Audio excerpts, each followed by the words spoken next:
Hello అండి, నేను మీ Pramod Talasila, career guidance counsellor, Apollo educational services. Apollo educational services and Telugu one ఆధ్వర్యంలో కెరియర్ గైడెన్స్ ప్రోగ్రామ్కి తిరిగి స్వాగతం. ఈరోజు మనం చర్చించుకోబోయే అంశం ఎంపీసీ బ్రాంచ్లోని బీటెక్. బీటెక్ అనగానే పేరెంట్స్కి ఎన్నో రకాలైనటువంటి ఆలోచనలు. ఒకవైపు విద్యార్థులందరూ కూడా ఎగ్జామ్ ప్రిపరేషన్లో ఉంటే మరోవైపు పేరెంట్స్ అందరూ కూడా మాకు ఫోన్స్ చేస్తున్నారు. ఎక్కడ చదివితే బాగుంటుంది, ఏ కాలేజీ బాగుంటుంది, ఎలా జాయిన్ చేయాలి, అక్కడ సీట్ ఎంత, ఫీజు ఎంత. మీ అందరి గందరగోళానికి కూడా ఒక క్లారిటీ ఇచ్చే ప్రయత్నం చేద్దాం. అసలు ఫస్ట్గా ఈ ప్రోగ్రాంలో బీటెక్లో ఏ కోర్సులు ఉన్నాయో నేర్చుకుందాం. ఫర్దర్గా వచ్చే వీడియోస్ అన్నీ కూడా మీరు ఫాలో అవుతూ ఉండండి. వివరణ 100% ఇవ్వగలం. బీటెక్, బీఈ ఆర్ బీటెక్ ఇంతకుముందే నేను వివరణ ఇచ్చాను. ఇది ఇంజనీరింగ్ అని అంటారు. ఇంజనీరింగ్లో ఎంపీసీ చదివిన వాళ్ళకి మాత్రమే ఇది ఎలిజిబిలిటీ ఉంటుందండి. దీనిలో మీకు మేజర్గా మనకిక్కడ తెలుగు రాష్ట్రాల్లో అవైలబుల్ ఉండి అందరికీ తెలిసినటువంటి కోర్సెస్ ఈ 5 కోర్సులు. ఒకటి CSE, computer science and engineering. ఇవన్నీ ట్రెడిషనల్ కోర్సెస్.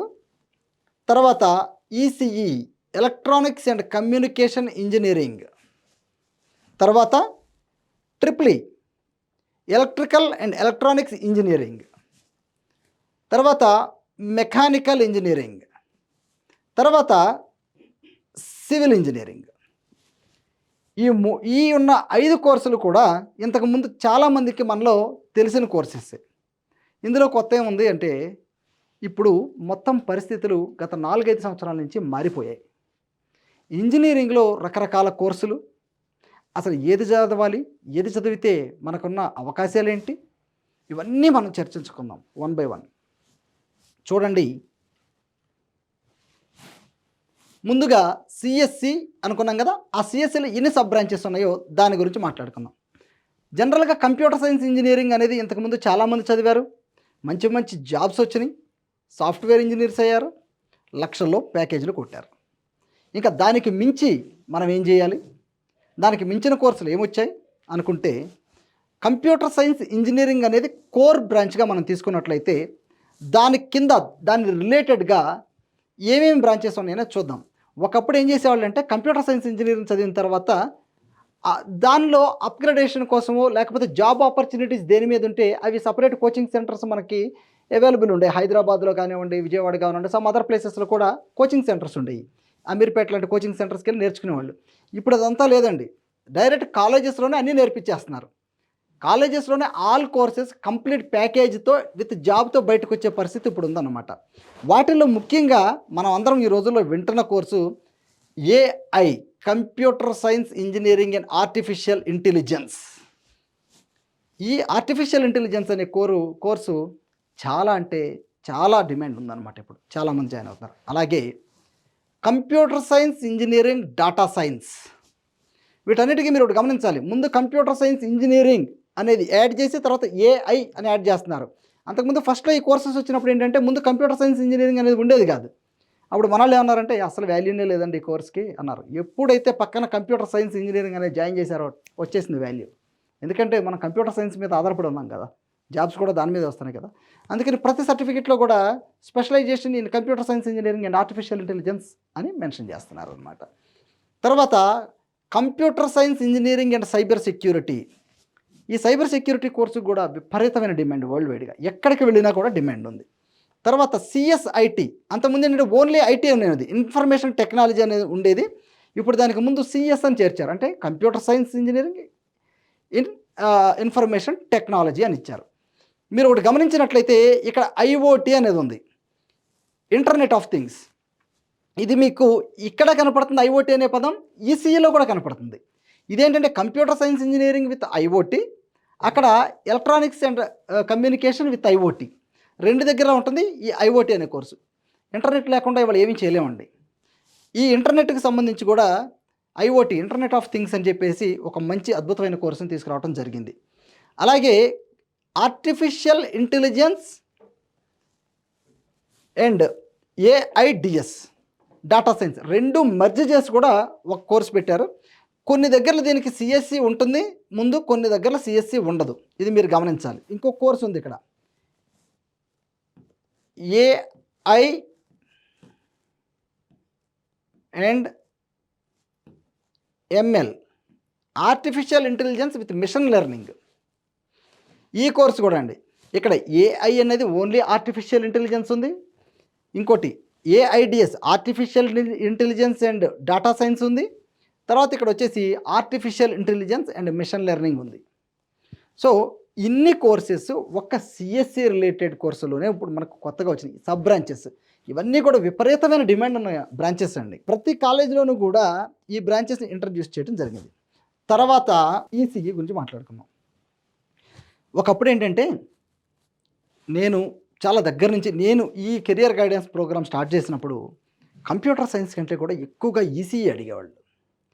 ఈ ఈసీఈకి విపరీతమైన డిమాండ్ ఉండేది, ఎలక్ట్రానిక్స్ అండ్ కమ్యూనికేషన్.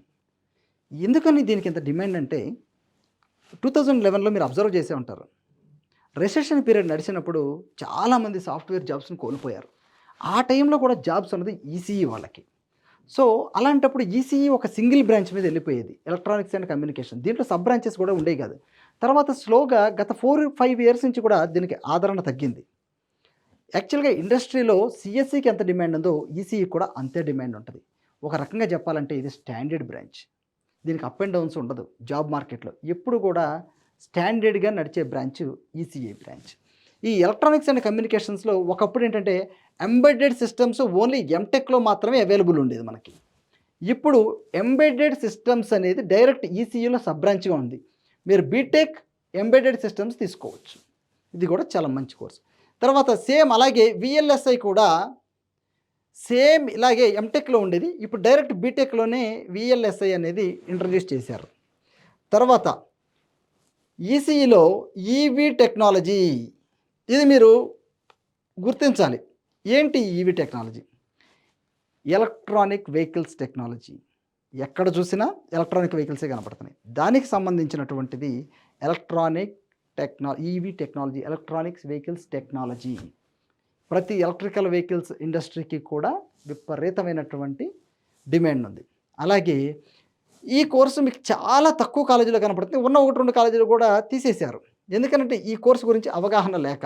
ఈసీఎం అప్పట్లో ఏంటంటే ఎలక్ట్రానిక్స్ కంప్యూటర్స్ కలిపి ఒక కోర్సు ఇచ్చారు. యాక్చువల్గా ఇది చాలా మంచి కోర్సు, చాలా తక్కువ కాలేజీలో అవైలబుల్ ఉంది. ఎలక్ట్రానిక్స్ అండ్ కంప్యూటర్ ఇంజనీరింగ్ అంటారు దీన్ని. సో ఇప్పుడు ప్రజెంట్ అయితే కనుక ఈ కోర్స్ ఎక్కడ కూడా అవైలబుల్ లేదు, 1-2 కాలేజీల్లో ఉండొచ్చు. తర్వాత ఇక్కడ మీరు గమనించారా, మనం సిఎస్సి దగ్గర ఐఓటీ గురించి మాట్లాడుకున్నాం, ఇక్కడ ఈసీఈలో కూడా ఐఓటీ గురించి మాట్లాడుకుంటున్నాం. ఈసీఈలో కూడా ఐఓటీ అంటే ఎట్లా అంటే ఎలక్ట్రానిక్స్ అండ్ కమ్యూనికేషన్ కూడా ఇంటర్నెట్ ఆఫ్ థింగ్స్ రిలేటెడే. మీరు ఓన్లీ ఐఓటీ ఉంటే అది ఈసీఈ రిలేటెడ్ అనుకోండి, దానికి ముందు సిఎస్సి ఉంటే కంప్యూటర్ సైన్స్ విత్ ఐఓటీ అనుకోవచ్చు. ప్రోగ్రామింగ్లో తేడా ఉండొచ్చు, లైట్గా కంప్యూటర్స్కి సంబంధించినటువంటి బుక్స్ దానికి అటాచ్ చేసి కంప్యూటర్ సైన్స్ ఇంజనీరింగ్ ఐఓటీ పెట్టి ఉండొచ్చు. ఇప్పుడు ఐఓటీ అనేది ఈసీఈలో కూడా ఉంది. తర్వాత సెమీ కండక్టర్ ఇంజనీరింగ్, ఈసీఈలో సెమీ కండక్టర్ ఇంజనీరింగ్ అనే కొత్త బ్రాంచ్ కూడా వచ్చింది. కాబట్టి ఏంటంటే ఈసీఈకి కూడా మంచి అవకాశాలు, చాలా గొప్ప జాబ్స్ ఉన్నాయని అర్థం. తర్వాత ట్రిపుల్ ఈ. ఒకప్పుడు కేవలం ట్రిపుల్ ఈ చదివిన వాళ్ళు గవర్నమెంట్ జాబ్స్కి మాత్రమే ఎలిజిబిలిటీ ఉంటుంది అన్నారు, వాస్తవం. చాలామంది ట్రిపుల్ ఈ చదివిన వాళ్ళు గవర్నమెంట్లో ఈ ఎలక్ట్రికల్ డిపార్ట్మెంట్లో బాగా సెటిల్ అయ్యారు, ఎలక్ట్రికల్ ఇంజనీర్స్గా. ఇప్పుడు ట్రిపుల్ ఈ కూడా కొత్తదనమైనటువంటి పూర్తి హంగులతోనూ ట్రిపుల్ ఈ బ్రాంచ్ కూడా మన ముందుకు వచ్చింది. ఈ ట్రిపుల్ ఈ బ్రాంచ్లో చూడండి ఎంత అద్భుతమైనటువంటి కోర్స్ డిజైన్ చేశారో. Solar alternative energy. ఎక్కడ చూసినా సోలార్ ప్యానల్స్, సోలార్ పవర్, మన అపార్ట్మెంట్స్ మీద సోలార్, ఇంటి మొత్తానికి. ఈ సోలార్ ఆల్టర్నేటివ్ ఎనర్జీ ఫ్యూచర్లో కూడా విపరీతమైన డిమాండ్ ఉన్నటువంటి ఇండస్ట్రీ. కాబట్టి ట్రిపుల్ ఈ తీసుకుని ట్రిపుల్ ఈలో సబ్ బ్రాంచ్గా సోలార్ ఆల్టర్నేటివ్ ఎనర్జీ ఈ బ్రాంచ్ మీరు తీసుకోవచ్చు. ఎట్ ద సేమ్ టైం ఇందాక మనం ఈవీ టెక్నాలజీ అక్కడ చూసుకున్నాం కదా, ఇక్కడ ఈసీ దగ్గర. ఇప్పుడు ట్రిపుల్ ఈ దగ్గర కూడా ఈవీ టెక్నాలజీ తీసుకోవచ్చు. ఎక్కడ చూసిన ఎలక్ట్రానిక్ వెహికల్స్ అండి, ఫ్యూచర్లో విపరీతమైన డిమాండ్ వస్తుంది. మ్యాక్సిమం వెహికల్స్ ఈవీ వెహికల్సే మనకు కనపడతాయి ఫ్యూచర్లో కూడా. తర్వాత ఇందులో కూడా ఏం చేశారంటే electronics and information technology engineering అని చెప్పేసి ఇచ్చాడు. ఇది కూడా ఒక కొత్త కోర్సు. ఇన్ఫర్మేషన్ టెక్నాలజీ కాదు, electrical and electronics information engineering. ఇది కూడా ఒక కొత్త కోర్సు. ట్రిపుల్ ఈ కూడా మీరు ఆప్ట్ చేసుకోవచ్చు. మెకానికల్ ఇంజనీరింగ్ గురించి మాట్లాడుకుందాం. ఒకప్పుడు 2009-10 అనుకుంటా, ఆ టైంలో ఆల్మోస్ట్ అన్ని కాలేజీల్లోనూ కూడా మెకానికల్ డిపార్ట్మెంట్ని ఇంట్రడ్యూస్ చేయడం జరిగింది. జనరల్గా చిన్నపిల్లలకు చాలా ఆశ ఉంటుందన్నమాట. చిన్నప్పుడు వాళ్ళు ఆడే టాయ్స్తోనూ వీటితోనూ కూడా ఏమవుతానంటే నేను మెకానికల్ ఇంజనీరింగ్ అవుతానంటారు. అలాంటిది ఈ మెకానికల్ కోర్సు ఆల్మోస్ట్ కనుమరుగైపోయిన పరిస్థితి. సిఎస్సి దాటి తట్టుకోలేక మెకానికల్ కోర్సుని పక్కకు తప్పించి సిఎస్సి కోర్సుని కాలేజీలో కూడా పెంచడం జరిగింది. ఎందుకంటే సిఎస్సి కోర్సుకి ఉన్న డిమాండ్ అలాంటిది. కానీ ఇప్పుడు మెకానికల్ కూడా నీట్గా కొత్త కోర్సెస్తో ముందుకు వచ్చింది. ఇవన్నీ కూడా చాలా అంటే చాలా డిమాండ్ ఉన్న కోర్సెస్. అవి ఇప్పుడు చూద్దాం. ఒకటి కోర్ మెకానికల్ ఇంజనీరింగ్. ఇది యాజ్ యూజువల్గా కూడా మీ అందరికీ తెలుసు, ఫస్ట్ నుంచి ఉన్న మెకానికల్ కోర్సే. తర్వాత మెకట్రానిక్స్. ఈ మెకట్రానిక్స్ ఏంటంటే ఇప్పుడు వస్తున్నటువంటి హైబ్రిడ్ కార్స్ మీరు చూస్తారు. అందులో ఇంజిన్ ఉంటుంది, బ్యాటరీ ఉంటుంది. దాన్ని డెవలప్ చేసే వాళ్ళందరూ కూడా మెకట్రానిక్స్ వాళ్ళు. అలాగే రోబోటిక్స్లో మెకట్రానిక్స్ వాళ్ళది చాలా మేజర్ పార్ట్. ఎందుకంటే రోబోటిక్స్కి సాఫ్ట్వేర్ కంప్యూటర్ సైన్స్ వాళ్ళు లేకపోతే A&ML వాళ్ళు డెవలప్ చేస్తే దానికి కావాల్సినటువంటి మెషిన్స్ అన్నీ కూడా తయారు చేసే వాళ్ళని మెకట్రానిక్స్ వాళ్ళు అంటారు. పెద్ద పెద్ద కాలేజ్లో చాలా వాళ్ళు ఇప్పుడు మళ్ళీ మెకట్రానిక్స్ ఇంట్రడ్యూస్ చేస్తున్నారు. మీరందరూ కూడా దీన్ని అబ్జర్వ్ చేయాలి. తర్వాత మ్యానుఫ్యాక్చరింగ్ టెక్నాలజీ. ఈ మెకానికల్లో సబ్ బ్రాంచే మ్యానుఫ్యాక్చరింగ్ టెక్నాలజీ. ఇప్పుడు ఫ్యాక్టరీస్ నుంచి వచ్చే ప్రతి వస్తువు లేకపోతే ఆ మెషిన్స్ కానివ్వండి, అవన్నీ కూడా ఈ మ్యానుఫ్యాక్చరింగ్ ఇండస్ట్రీకి సంబంధించినటువంటి ఎక్విప్మెంట్లు తయారు చేయడం కానీ అన్నీ కూడా ఏంటంటే ఈ మెకానికల్ వాళ్ళ పని అనమాట. దీంట్లో కూడా మంచి డిమాండ్ అనే కోర్సులు ఉన్నాయి. తర్వాత ముఖ్యంగా ఆటోమొబైల్ ఇండస్ట్రీ. ఇది యాక్చువల్గా సపరేట్ ఇంజనీరింగ్గా చూస్తాం, బట్ ఇది కూడా పార్ట్ ఆఫ్ మెకానికల్గానే మనం చెప్పుకోవాలి. ఇది కూడా మీరు గమనించాలి. తర్వాత మెకానికల్ అయిపోయింది. తర్వాత వచ్చేసి సివిల్ ఇంజనీరింగ్ అంటే ఇది స్ట్రక్చరల్ ఇంజనీరింగ్. అంతకుముందు civil engineering only single civil engineering ఉండేది. ఇప్పుడు దీంట్లో కూడా సపరేట్ కోర్సు స్ట్రక్చరల్ ఇంజనీరింగ్ అనేది వచ్చింది. ఆ స్ట్రక్చరల్ ఇంజనీరింగ్కి చాలా డిమాండ్, విదేశాల్లో విపరీతమైన డిమాండ్ ఉన్న కోర్సు స్ట్రక్చరల్ ఇంజనీరింగ్. అలాగే మన దేశంలో కూడా స్ట్రక్చరల్ ఇంజనీర్కి చాలా డిమాండ్ ఉంది. ఒకప్పుడు ఏంటంటే ఈ కోర్సు ఓన్లీ ఎంటెక్లో ఉండేది. ఇప్పుడు బీటెక్ నుంచి కూడా ఈ కోర్సు చాలా కాలేజీలు ఆఫర్ చేస్తున్నాయి. నెక్స్ట్ బయోటెక్నాలజీ మీరు గమనించాలి. ఎంపీసీ వాళ్ళు బైపీసీ వాళ్ళు ఇద్దరు చదవచ్చండి బయోటెక్నాలజీ. ఈ బయోటెక్నాలజీ కూడా ఒకప్పుడు మంచి ఆదరణ ఉంది. తర్వాత కొంచెం ఉన్న టెక్నాలజీస్ మారటం వల్ల వీటి వల్ల కొంచెం డిమాండ్ తగ్గినట్టు అనిపించినా మళ్ళీ ఇప్పుడు కొంతమంది స్టూడెంట్స్ కానివ్వండి, ఇండస్ట్రీ కానీ స్ట్రాంగ్ అవుతుంది. కాబట్టి బయోటెక్నాలజీ కూడా మీరు ఆప్ట్ చేసుకోవచ్చు. కొంతమంది మన దగ్గరికి వస్తారు, స్పెసిఫిక్గా బయోటెక్నాలజీ కోసం వస్తారు. కొన్ని కాలేజెస్ మాత్రం ఈ బయోటెక్నాలజీని ఆఫర్ చేస్తున్నాయి. నెక్స్ట్ ఫర్దర్ వీడియోస్లో ఏ కాలేజెస్ ఆఫర్ చేస్తున్నాయి ఏంటనేది మీకు చెప్తాను. తర్వాత కెమికల్ ఇంజనీరింగ్ కూడా చాలా డిమాండ్ ఉన్న కోర్సు. ఇది కూడా very few colleges traditional course, దీన్ని ఇంకా కంటిన్యూ చేస్తున్నాయి. కెమికల్ ఇంజనీరింగ్ కూడా చాలా డిమాండ్ ఉంది ఇండస్ట్రీలో. మంచి శాలరీస్, మంచి ప్యాకేజెస్, బాగా సెటిల్ అయిన వాళ్ళు కెమికల్ ఇంజనీర్స్లో నాకు చాలామంది తెలుసు. తర్వాత నానో టెక్నాలజీ విషయానికి వస్తే మీరు అబ్జర్వ్ చేసి ఉండాలి. ఇంతకుముందు నానో టెక్నాలజీకి బిఫోరు ఇప్పటికీ చేంజెస్ చెప్పాలంటే పెద్ద వస్తువుని చాలా చిన్న రూపంలో చూపించింది nano technology. Not only electronic side, not only automobile side, everywhere అన్ని రకాలైన ఇండస్ట్రీలో కూడా స్మాల్ బట్ పవర్ఫుల్ థింగ్స్ని కనిపెట్టే ఏకైక టెక్నాలజీ నానో టెక్నాలజీ. తర్వాత రోబోటిక్స్. ఇవాళంతా కూడా రోబోట్స్తోనే మొత్తం అంతా చేస్తున్నారు కాబట్టి ఆల్మోస్ట్ రోబోట్స్ కూడా అన్ని ప్రాంతాలకి విస్తరిస్తున్నాయి. అంటే సెమీ రోబోట్స్ ఇలాంటివి వస్తున్నాయి కాబట్టి ఇది కూడా రోబోటిక్స్ కూడా మంచి కోర్సు. తర్వాత ఏరోనాటికల్ ఇంజనీరింగ్. ఏరోనాటికల్ ఇంజనీరింగ్ మనం ఎలా చూడాలంటే మీరు జనరల్గా ఏరోనాటికల్ ఇంజనీరింగ్ అనగానే వీళ్ళు ఫ్లైట్స్ ఇవన్నీ ఏమి డ్రైవ్ చేయరండి. వీళ్ళు పైలట్స్గా కాదు, వీళ్ళు ప్లేన్స్ ఫ్లైట్స్ రిపేర్ చేయడానికి it's a part of mechanical course.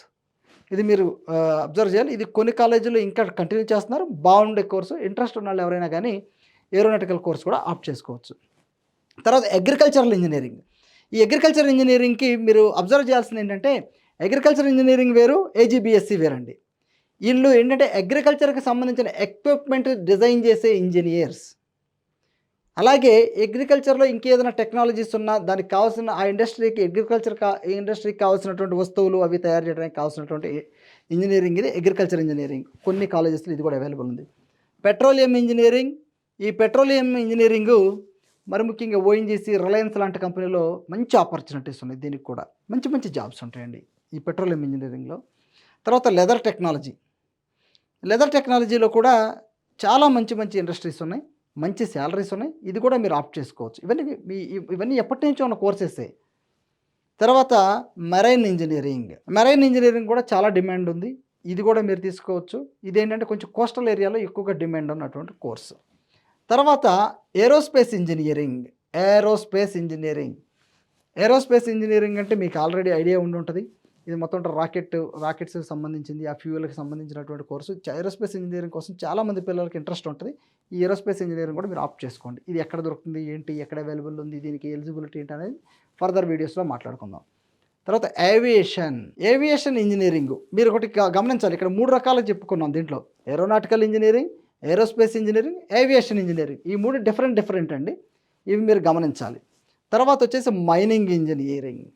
ఈ మైనింగ్ ఇది గవర్నమెంట్లోనూ కూడా మంచి ఆపర్చునిటీస్ ఉన్నాయి, అండ్ ప్రైవేట్ సెక్టర్లో కూడా మంచి ఆపర్చునిటీస్ ఉన్నాయి. ఇది మైనింగ్ ఇంజనీర్. ఈ 3 కూడా మంచి ఆదరణ పొందినటువంటి ఇంజనీరింగ్ కోర్సులు. కాబట్టి మనకి ఇంటర్మీడియట్లో ఎంపీసీ అయిపోయిన వెంటనే మీరు ఈ కోర్సులన్నీ గమనించండి. ఇప్పటి వరకు మనం వివరించిందంతా కూడా మీకు అర్థమయ్యే ఉంటుంది. ఇలాగే ఇంకా లోతైన అవగాహన కోసం, మరిన్ని కోర్సుల కోసం, ఆ కోర్సుల వివరణ కోసం stay tune Telugu 1 me Pramod Talasala, Apollo educational services. Thank you.